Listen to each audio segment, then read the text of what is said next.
Então vamos falar um pouco sobre o movimento circular uniformemente variado. Antes a gente estava falando do movimento circular sem a presença de uma aceleração tangencial, mas agora vamos ter a presença dessa aceleração. E a gente vai perceber que esse movimento vai ter algumas classificações e que a gente precisa analisar bastante esses vetores, o módulo deles, a direção e o sentido. Então vamos nessa? Vamos lá. Beleza, falando aqui um pouco sobre o movimento acelerado. Por que acelerado? A gente tem que entender que o básico desse movimento é a compreensão de que a velocidade e a aceleração vão estar no mesmo sentido e direção. Ou seja, se eu considero a partícula no ponto A e eu percebo que a aceleração tangencial, essa partícula realizando um movimento no sentido horário, essa aceleração tangencial ela está no mesmo sentido da velocidade inicial dela. Ou seja, tanto VA quanto a aceleração tangencial, que é constante, ou seja, é acelerado e constante esse movimento, elas estão no mesmo sentido e direção. Logo, esse movimento é acelerado. Mas bora analisar os outros vetores. Temos aqui uma aceleração centrípeta. Perceba que essa aceleração centrípeta ela não vai ser constante. E outra, perceba também que ela está sempre direcionada ao centro da trajetória. Bom, ou seja, ao centro da circunferência. Mas agora vamos olhar esse outro ponto, olhar o ponto B. Perceba a variação nos módulos dos vetores. Olhe que essa aceleração tangencial ela não modificou o tamanho dela, ou seja, o módulo, a intensidade dela, mas sim o vetor. O vetor dela foi alterado, já que a direção e o sentido foi modificado. Mas o módulo dessa aceleração tangencial não foi de maneira alguma modificada. Agora, observa as velocidades. Inicialmente, a velocidade A ela é bem menor do que a velocidade B, né? Por que isso? Justamente porque está sendo imprimida nesse corpo uma aceleração, que é a aceleração tangencial. Ou seja, com o tempo, essa velocidade ela vai aumentar. E já que essa velocidade aumenta, a aceleração centrípeta também irá aumentar constantemente. Por quê? Veja bem, a aceleração centrípeta ela vai depender diretamente dessa velocidade, já que ela é a divisão, a razão da velocidade ao quadrado dividido pelo raio. E esse raio na circunferência é sempre o mesmo, já que a gente está considerando essa trajetória com um raio fixo. E se a gente varia essa velocidade, e no caso citado, essa velocidade está aumentando, consequentemente a aceleração centrípeta também aumenta. Mas eu te falei de outra aceleração que existe nos movimentos. Além da centrípeta e da tangencial, temos uma resultante. Ou seja, como é que a gente vai achar essa resultante? Vamos notar essa partícula arbitrária num posicionamento também arbitrário, ou seja, um posicionamento C aqui, também na trajetória de uma circunferência, e perceba que também estamos num movimento acelerado, ou seja, temos aqui um sentido do movimento que está no sentido horário, e perceba que essa partícula vai ter uma aceleração tangencial, ou seja, ela é tangente à trajetória. Aceleração tangencial e, se ela está fazendo um movimento circular, ela tem também uma aceleração centrípeta, apontando para o centro. Agora perceba, tanto a aceleração centrípeta quanto a aceleração tangencial formam entre si um ângulo de 90 graus. E esse ângulo de 90 graus nos permite utilizar um teorema de Pitágoras, já que quem vai ser a resultante? Essa resultante vai da origem desses dois vetores até o ponto oposto, já que a regra do paralelogramo pode ser aplicada aqui. Mas lembra que isso aqui é um caso especial, já que eu estou utilizando o cosseno de 90 graus. E, dessa forma, a gente pode também aplicar o teorema de Pitágoras. Ou seja, concluindo, a aceleração resultante ao quadrado, que seria, no caso, a hipotenusa, se a gente fosse ver um triângulo pitagórico, seria igual à aceleração tangencial ao quadrado mais a aceleração centrípeta ao quadrado. Então, a gente também pode aplicar esse teorema de Pitágoras, que vai ser uma alternativa muito interessante. Então, vou ficando por aqui. Vou só apagar esse quadro, que a gente vai começar agora o movimento circular uniformemente variado retardado. A gente vai perceber que tanto a aceleração quanto a velocidade vão ter os sentidos diferentes, embora tenham a mesma direção. Então, espera só um pouco que a gente já vai começar. Olá! Aqui é a segunda parte, que é justamente o movimento circular uniformemente variado retardado. E a gente vai perceber uma pequena diferença com relação ao movimento acelerado, que eu falei na outra parte anterior, mas vamos nessa para que a gente também possa entender o exemplo de número 1, de número 2, e também os outros exemplos que a gente vai fazer aqui sobre a aplicação dessa nossa teoria que a gente está fazendo agora. Então vamos lá. Segundo caso, que é o movimento retardado. Perceba que, novamente, temos a circunferência como sendo a trajetória. E eu delimitei dois pontos, o ponto A e o ponto B mais abaixo. Mas primeiro vamos ver o ponto A. Perceba que no ponto A, essa partícula que está descrevendo essa trajetória, ela tem uma velocidade, nesse ponto A, apontando para a direita. E perceba que a aceleração tangencial está apontando para a esquerda, ou seja, um sentido contrário. Perceba que elas também estão na mesma direção. E se existem uns sentidos contrários, eu posso dizer que está existindo uma desaceleração aqui. Já que, perceba, no ponto B, essa velocidade ela vai estar diminuindo.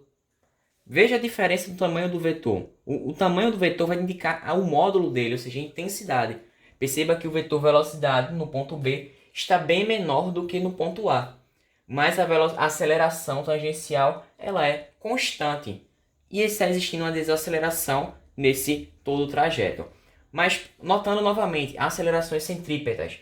No ponto A, perceba que ela está um pouco maior do que no ponto B. Mas por quê? Porque a velocidade de A está maior do que a de B. Já que em B, essa velocidade ela já foi desacelerada. E como eu falei, a aceleração centrípeta ela vai depender diretamente, justamente da velocidade ao quadrado dividido pelo raio.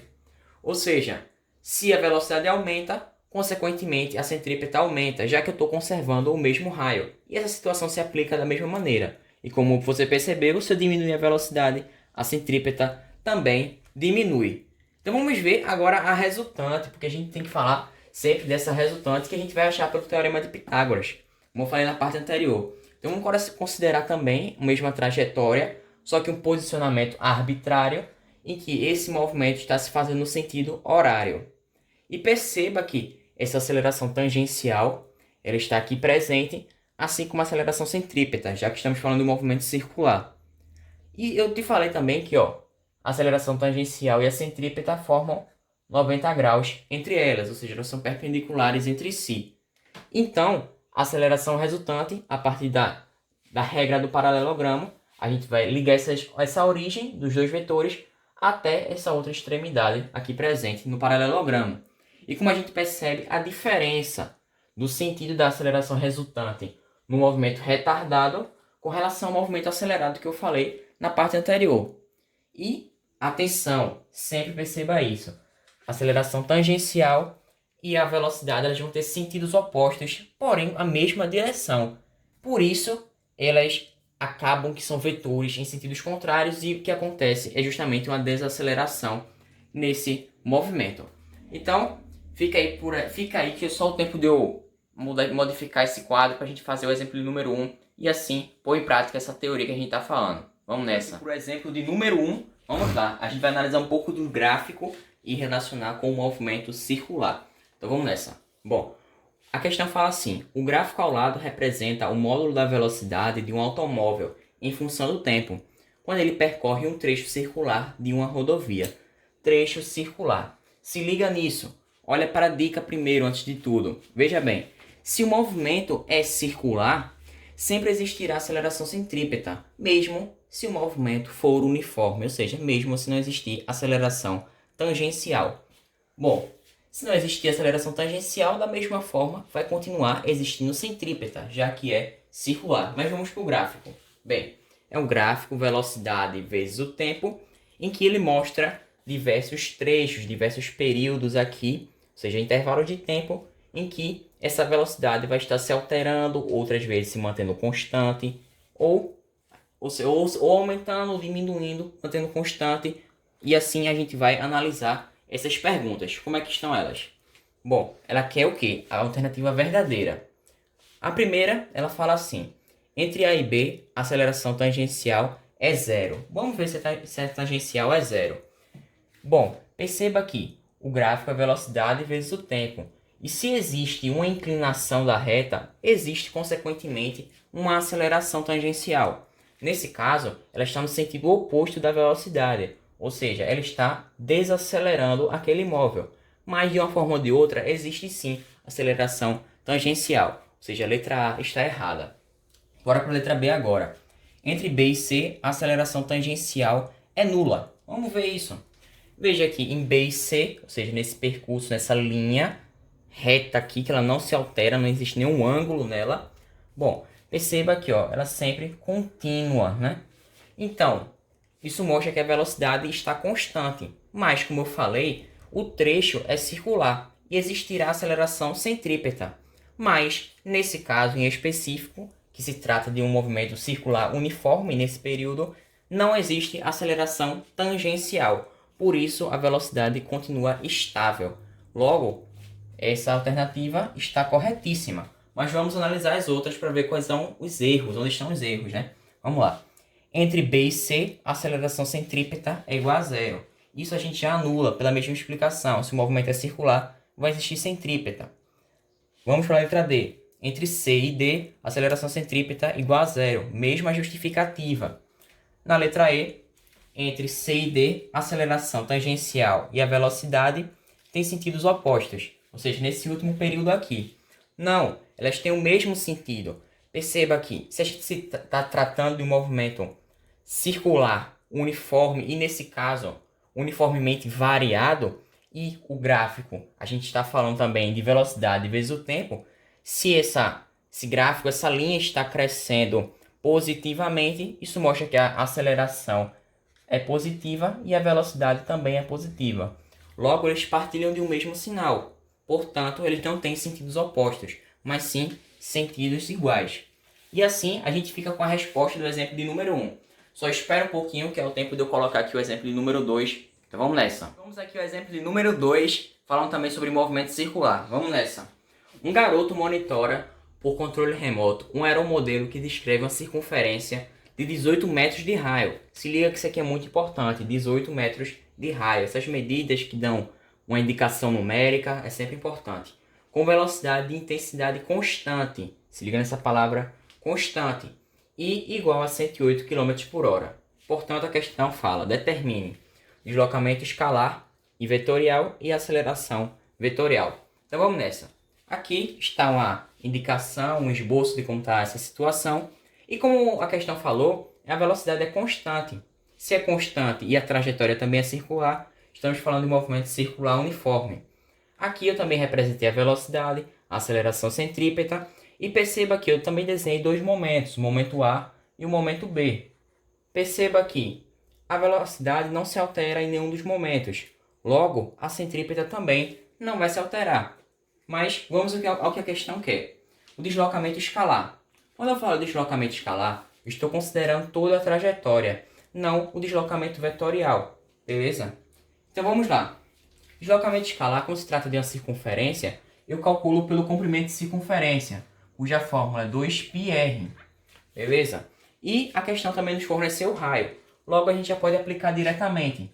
Ou seja, 2 vezes 18, que é o raio, vezes π. Assim, a gente tem 36π de deslocamento, 36π metros de deslocamento. Como a questão não falou nada do valor de π, a gente deixa o π dessa maneira mesmo. Fica um pouco estranho, mas deixemos assim. Agora vamos para o deslocamento vetorial. Perceba, esse móvel ele fez uma volta completa em toda a circunferência. Se ele fez uma volta completa, e por exemplo, ele partiu do ponto A, e ele fez toda essa volta, ele também chegou de volta no ponto A. Ou seja, ponto de chegada e ponto de partida são os mesmos. Assim, o que a gente pode inferir? Que o deslocamento vetorial é nulo, o deslocamento vetorial é zero, já que a gente percorreu 360 graus, certo? Então, essa é a justificativa, não existe deslocamento vetorial aí. Agora, vamos para a letra B, da pergunta qual é a aceleração vetorial. Bom, como se trata de um movimento circular uniforme, a única aceleração é a centrípeta. Logo, essa aceleração ela vai ser a vetorial, ou seja, a aceleração resultante. Bom, e a gente sabe que para calcular a aceleração centrípeta, a gente precisa do quadrado da velocidade dividido pelo raio. E essas informações já nos foram dadas. Porém, perceba que não está tudo na mesma unidade, já que temos quilômetros por hora e abaixo no raio está em metros. Bom, a questão falou que são 108 km por hora. Para a gente converter, é somente dividir 108 por 3,6. E assim convertemos de km por hora para metros por segundo. Aqui, ó, km por hora para metros por segundo. E assim convertemos. E esse valor dessa divisão dará 30 metros por segundo. Temos aqui a velocidade já convertida. Então agora é só aplicar na fórmula. Ou seja, velocidade ao quadrado, 30 ao quadrado, dividido pelo raio, que a questão já deu, que no caso é 18. Bom, o que a gente pode inferir de tudo isso? Percebemos que 30 ao quadrado dará 900. 900 dividido por 18. E o valor dessa divisão vai dar quanto? 50 metros por segundo ao quadrado. Essa é a aceleração. Será que é forte essa aceleração? A força que está sendo ali submetida é muito forte, né? Então, eu fico por aqui. Esse é o vídeo sobre a teoria e alguns exemplos mais básicos sobre esse movimento circular. E no próximo a gente vai fazer uns exercícios de aprofundamento, ou seja, uma parte mais complicada, para a gente tirar realmente essas dúvidas. Então, eu fico por aí. O quadro é seu. E é isso. Valeu. Falou.